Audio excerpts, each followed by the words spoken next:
why it's important for kids, when they go to like public places or schools and all that, to have that de-emphasized, to some degree, to the point where there are some schools that demand that you wear a uniform, because that takes that off the table, right?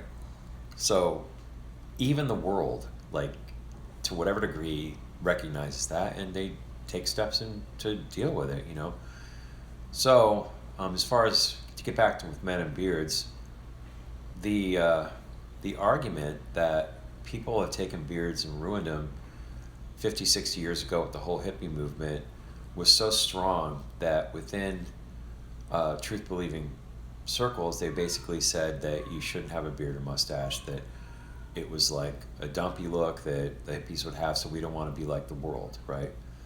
But that's only relegated to time when you really think about it, since the fact of the matter is that was, pretty unprecedented. And just in the previous 100 years before that, men would have beards or not have beards, and people wouldn't really think much of it. It wasn't as emphasized.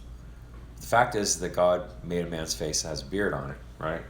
So really what you should be asking yourself is flip that around, and what is the case for not having one versus having one? Because the more natural state, masculine state, is to have a beard. Now things have come around, right? It's no longer the hippie thing with the dumpy look or whatever. It's more like the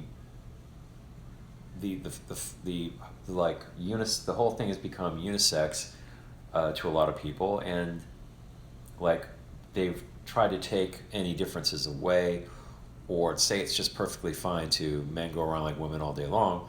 So really, it's like the argument has come around the other way. The pendulum is swung this way now, where it's like you could actually say, yeah, you should have a beard as a man, because in this society now, everything has like been, feminized as far as men are concerned. We're told like you should be ashamed of your masculinity almost, and this and that. So it's like the pushback is this way. But on the other side of that, it would be like culty and full of pride to you could have that take a hold of people the wrong way, and they could start looking down their nose at other people that just aren't even really thinking along those lines. They're just going through life, and they're not really even thinking of it.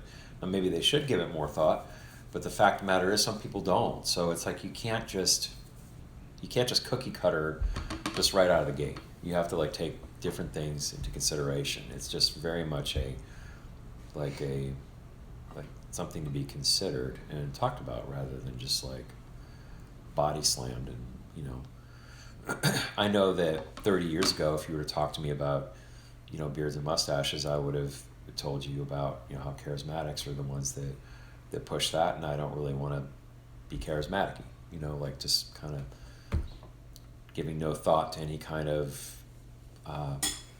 thing as far as dress and your modesty and holiness, because those are to be considered, and those people wouldn't. So it was like, I don't really want to go there. So it's something I've had a different viewpoint on, that's for sure. But I recognize that really I didn't take in consideration too much the arguments that have to do with men and women roles beyond the idea of like dress and hair. It was sort of like the beard part didn't weigh in, and that was some of that's youth and just lack of exposure to sound arguments, or talk in the and who I was around. It's like on the West Coast, as far as people that were in the truth, they really, really had a very hard stance against beards and mustaches. There's no way you were going to do anything with them, ministerially speaking, if you had that. It was like not going to happen. So that was another influencer, So you come into truth, and you, from like Catholic background or whatever, no background or this or that, you're introduced to that really fast. It's like you tend to jump on board, right?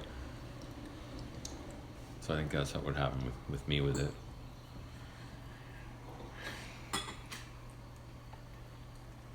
Great. Do I think you have to have a beard or else God is displeased with you? I don't think I'd like go there. Does the As Bible far as say like, much if about it? you have the wrong reason for Right. chopping your beard off, then yeah, God has a problem with it, What's that now? Does the Bible say much about it? Did you? Yeah, it does actually. It talks about not trimming your beard, something that It's something that God told them not to do. And that again had to do with those people that were around them at the time. Traditionally, just throughout that culture and those eras, men just for the most part had beards. You have to go over to the Western world really to get to where guys are shaving their beards off and stuff like that, like Rome, Romans and stuff like that. If you look at the artwork of those days, it gives you clues and indicates like who looked like what, because there's artwork from back then, sculptures and paintings and whatever. Trim as in like have a mustache or just like have this part? Nah, it's more recent. People like it was less of that long ago. Well, I think I'm gonna lay down for a few minutes before I go. Oh, 350.